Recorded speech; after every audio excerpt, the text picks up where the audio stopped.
जिस घर में हो प्यार वो पितरों का सत्कार। हमारे यशस्वी मंत्री जी श्री नरेंद्र पाल गिरलानी जी हमारे बीच में पधारे हैं और विनय मल्होत्रा जी भी हमारे बीच में आए हैं। अश्वनी जी भी हैं क्या? अभी आइए, जिस घर में हो प्यार वो पितरों का सत्कार। पितृ कहते हैं जो घर में बड़े होते हैं, वो पितरों का सत्कार खुश रहता हो परिवार को। घर कितना सुंदर है सील और लज्जा जिन बेटियों का गहना। जब घर में शीलता का स्वभाव होता है महिलाओं का, ऐसा कहना हमारे दुष्यंत बादल जी भी और गणेश जी भी हमारे बीच में पधारे हैं और उनका स्वागत करते हैं। और सुरेंद्र रावत जी और हमारे गणेश सिंह झांगा जी वो भी बहुत समर्पित हैं ऋषि दयानंद और समाज को, वो भी हमारे बीच में आए हैं। तो है सील और लज्जा जिन बेटियों का गहना, इस गहने के मुकाबले संस्कार कोई है ऐसा कोई श्रृंगार नहीं। एक एक घड़ी सोने चांदी के जेवर पहन करके चरित्र से क्रैप से लूट है तो लोग क्या कहते हैं, ये कुछ तो शर्म नहीं है, कैसे जा रही है मंत्री। और जो सती अपने सतीत्व की रक्षा के लिए अपने अंग का प्रदर्शन नहीं करती, ऋषियों की मर्यादाओं में, गृहस्थी की मर्यादाओं में बंद करके अपने परिवार को बांध करके चलती है, तो उनका लोग लोहा मानते हैं। आज भी याद करते हैं गांधी को, अनुसुईया को, सीता को, मदालसा को, हम आज भी याद करते हैं और बड़े सम्मान के साथ में उनका हम नाम से उद्बोधन करते। आपस में जहां बोलते हो शुद्ध मीठी बोली, वेद कहता है वाचा वदामि मधुमता, अर्थात हमारी वाणी कैसी हो, मीठी हो। जब हम जल सेचन करते हैं, रोज हवन करते हैं, तो वहां जल सेचन का जो मंत्र आता है राष्ट्रों कहता है देव सविता पुष्पे यज्ञ प्रश्ने यज्ञ नगाय नित्यो नर्वते तपु केतन नाम वाचस्पति वाचन वदन। हे वाणी के स्वामी परमेश्वर, आप बहुत पवित्र हैं, मुझे भी पवित्र बना दो। मेरी आंखें पवित्र हो जाए, देखने का नजरिया पवित्र हो जाए, भद्रम करने भी शुभया, और मेरे जो कान है वो अच्छा सुने, चक्षुदेव हितम, और मेरी आंखें जो है वो देवताओं की दृष्टि बन जाए, पवित्र बना दो। परमात्मा से ये याचना की जाती है। वाचस्पति वाचन न चलतु, आप वाणी के स्वामी हो परमेश्वर, मेरी वाणी स्वादवान मीठी और पवित्र हो जाए। कोयल किसको देती है और कागा किसको धन देता है? कागा किसको धन हरो, कोयल किसको दे? एक वाणी के कार्य में जगत ना करे। देखो ये जो वाणी है ये बाण का काम भी करती है। हमारे जो मुंह की आकृति है, धनुष की आकृति है, देखो धनुष की तुलना करके देखो, जैसा हमारा मुख बना हुआ है बिल्कुल से उसी आकृति का धनुष होता है। और ये दिव्या जो है बाण का काम करती है अंदर, ये वाणी है, और ये मीठा बोलती है, वाचा वदामि मधुमता, तो ये वाणी बन जाती है, अन्यथा ये बाण बन जाती है और जिसका भाव नहीं बन। बाण का भाव तो बढ़ जाता है, थोड़े दिनों में भाव बढ़ जाता है, पर ये जो वाणी का भाव है ये जन्मों जन्मों तक नहीं बढ़ता। किसी ने किसी को कटु बोल दिया तो सारा जीवन याद रहता है उस बात। इसलिए कैसा बोले, हम मीठा बोले, आपस में प्रेम से बोले। आइए बड़ा जिंदगी के बहुत गलत के विषय में मैं बोल रहा था। विप्रों ने पापोदर कर्दनानी ने वेद शास्त्र धमनी गंजितानी स्वयं प्रधाकर वंदितानी शमशान पुण्यानी ग्रहणता। आचार्य चाणक्य जी बड़ा सुंदर ग्रंथ के विषय में चिंतन दे रहे हैं, ग्रंथ के विषय में बता रहे हैं ग्रंथ कैसा होना चाहिए और उसमें क्या किस प्रकार का। तो ग्रंथ होता चाहिए जहाँ यज्ञ होता है, वेद ऋचाओं का पाठ होता है, मंत्रों की ध्वनि जिस घर से निकलती हो, जहाँ आपस में मीठा बोलते हो, एक दूसरे का सम्मान करते हो, सत्कार करते हो, समर्पण भाव से रहते हो, एक दूसरे के लिए जीते परिवार एक दूसरे पर वारी रखकर हो। इसकी परिभाषा ये है कि एक दूसरे के लिए जीवन होता है। परिवार किसको कहते हैं? जिनका जीवन एक दूसरे के लिए होता है, एक दूसरे पर वारी रखते हैं, तो उसको परिवार कहते हैं। लेकिन आज ऐसा हो रहा है क्यों? ये क्यों वेदना है? वेद के बिना, वेद का क्या होगा? आज मैं धन्यवाद देता हूँ ये परिवार में है जो संस्कार कराया है। इच्छा हो रही थी बेटे की, बहुत अच्छा बेटा है गोपाल, तो मैं जाता रहता हूँ सात लोगों में, विकास जी के यहाँ, उनका भी परिवार बहुत अच्छा है, इनका भी परिवार बहुत अच्छा है। तो आज ये परंपराओं को, ऋषियों की धरोहर को जो संजोए रखे हैं, जो अपने परिवार को, उस धरोहर को वसीयत मान करके उसको लेकर के चलते हैं, मैं धन्यवाद देता हूँ ऐसे परिवार को।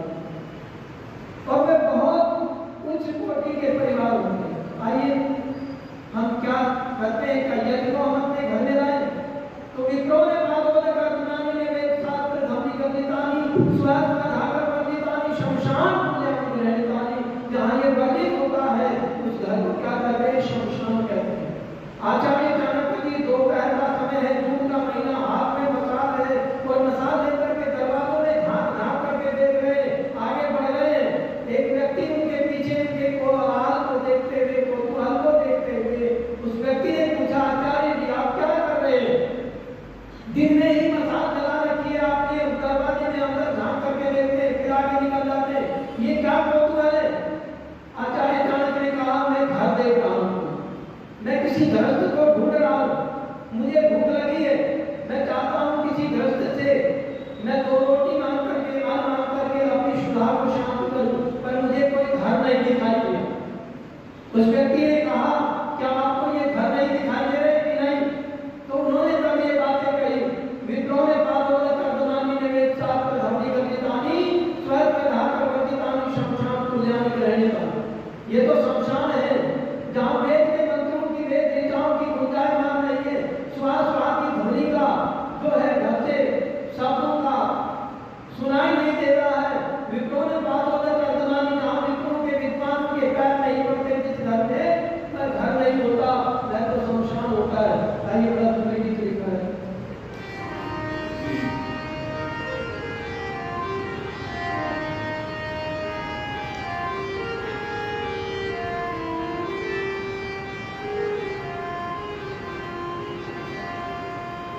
कभी भी प्रभु का भजन न किया है, बातों में सारी बिताती उमरिया, अपने सुखों के लिए ही जिया है, भोगों में सारी लगा दी उमरिया।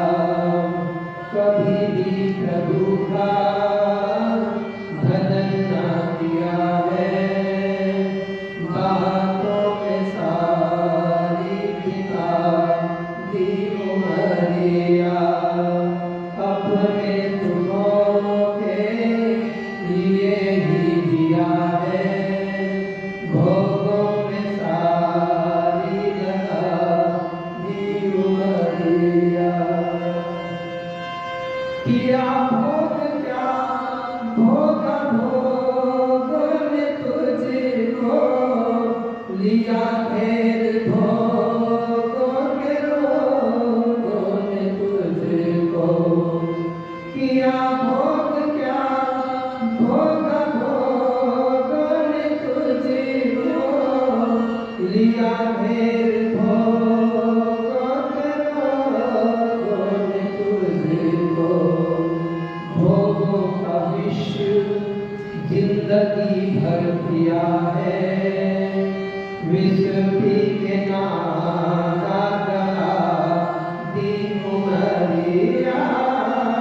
कभी भी प्रभु का भजन न किया है, भक्तों में सारी बिता दी उमरिया, अपने सुखों के लिए ही जिया है,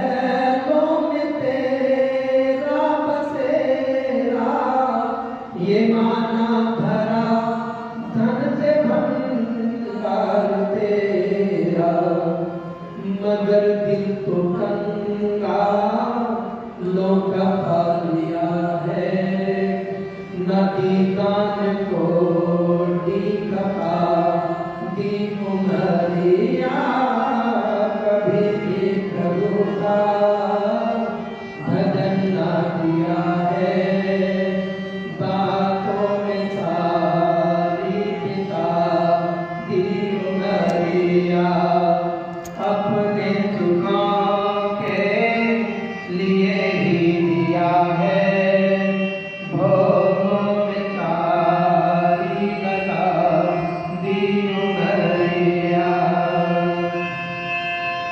जिन्हें तू ये कहता ये मेरा, एक दिन चलेंगे वो सब लेके तेरा। जिन्हें तू ये कहता ये मेरा, एक दिन चलेंगे वो सब लेके तेरा।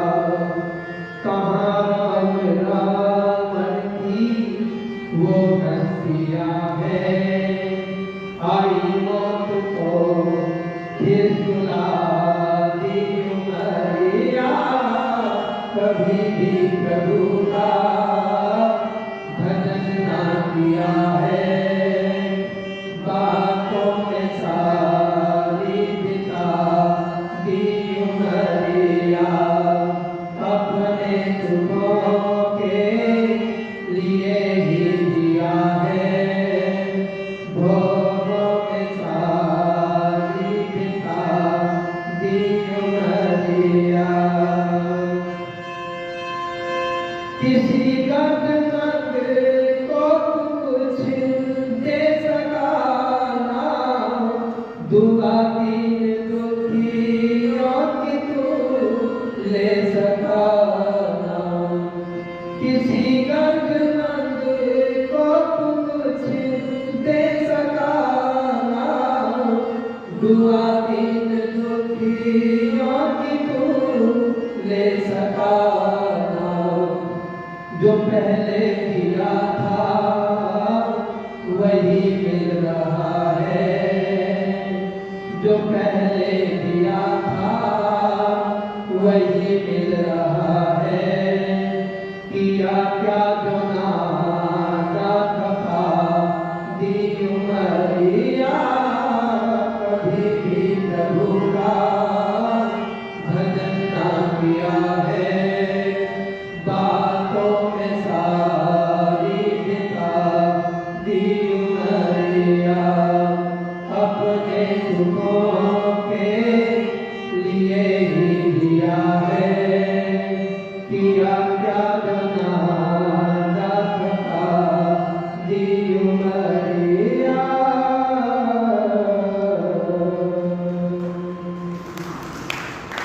अपने सुखों के लिए ही दिया है, किया क्या नादा खपा दी उमरिया। यह जीना भी क्या जीना जिस जीने में रवानी नहीं, और वह जीना भी क्या जीना जिसकी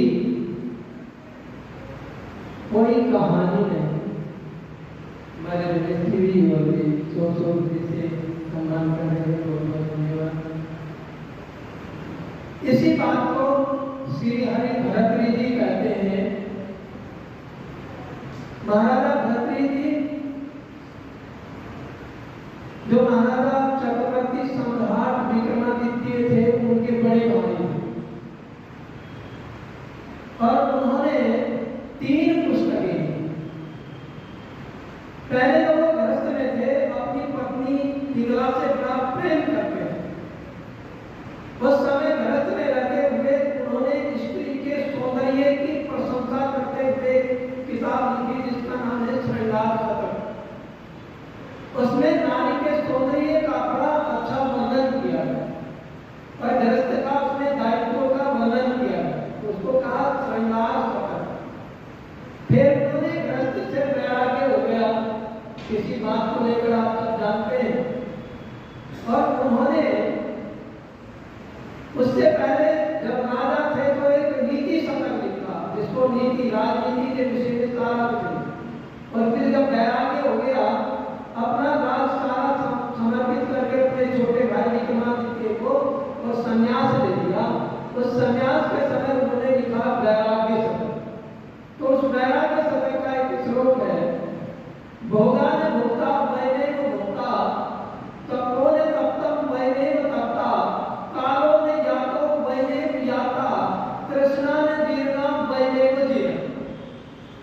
श्री हरिभद्र जी कहते हैं कि भोगा ने भोक्ता, मैं भोगों की बहुत सारी चीजें भोगता रहा, खूब ड्राई फ्रूट खाए, सेब संतरे केले अंगूर बहुत सारे मौसमी फलों को खाया, भोगता चला गया। पर क्या हुआ, ये मेरा शरीर क्यों भोग्य हो गया? इसे तो बड़ी अच्छी अच्छी चीजें खिलाई है मैंने, इसको बहुत कीमती कीमती चीजें खिलाई है, बड़ी कीमिया चीजें खिलाई है, औषधियां खिलाई है, ये जवान रहे, बहुत सारी वस्तुएं ऐसी जो है, उन औषधियों को खा खा करके मैंने सोचा कि मैं जवान रहूंगा। भोगा ना भोगता वैने भोगता, ये सारा भोग करने के बाद में भी ये शरीर जीर्ण शरीर होता चला गया। ये तो भोगा गया शरीर, भोगों ने भोग लिया। और फिर उन्होंने कहा कालों में या तो वैने भी आता, मैं काल को वश में करना चाहता था, मैं सदैव युवा बना रहना चाहता था, ये सदैव जो है जवानी चाहता था, ये जवानी मेरी जो है कहीं चली ना जाए, बुढ़ापा ना आ जाए, मैं तो चाहता था। और साथ में आदमी चाहते हैं जब बात सफेद होने लगते हैं, बुराई करते चाहते हैं, जवान रहना ही चाहते हैं। पर कालों ने या तो वैने या तो मुझे तो काल ने ही अपना ग्रास बना लिया, काल ने मुझे रच लिया। और फिर कहा भोगा न भूता वैने भूता, कालों ने या तो वैने या था, और तृष्णा ने जीर्णा वैने को जीर्णा। तृष्णा बढ़ती चली गई, आदमी इच्छा हो गई मैं ये कर दूं वो कर दूं, पर ये शरीर ही जीर्ण शीर्ण हो गया, किसी काम का नहीं रहा, पर तृष्णा अभी बूढ़ी नहीं। तो मैं आइए एक गीत और आपको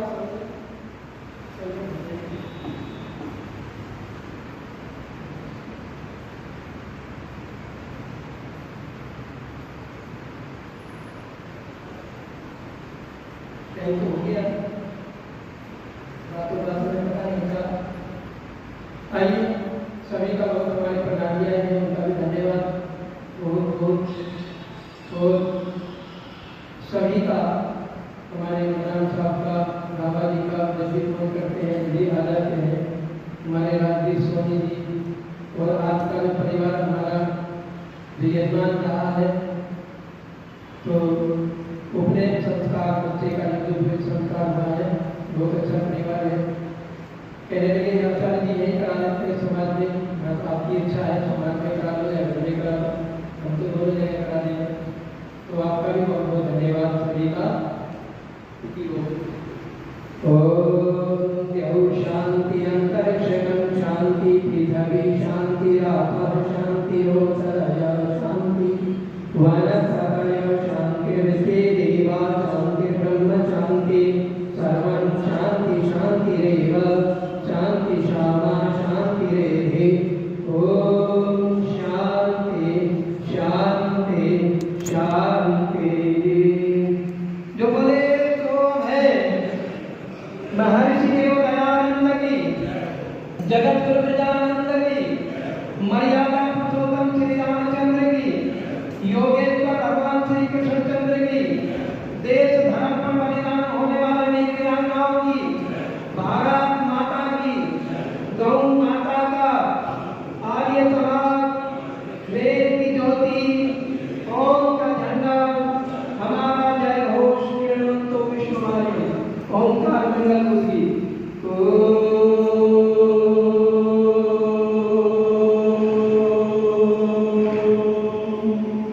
वैदिक अभिवादन सबको सादर नमस्ते। परमात्मा सबको सुखी रखे, स्वस्थ रखे, इन्हीं मंगल कामनाओं के साथ सभी का पुनः धन्यवाद।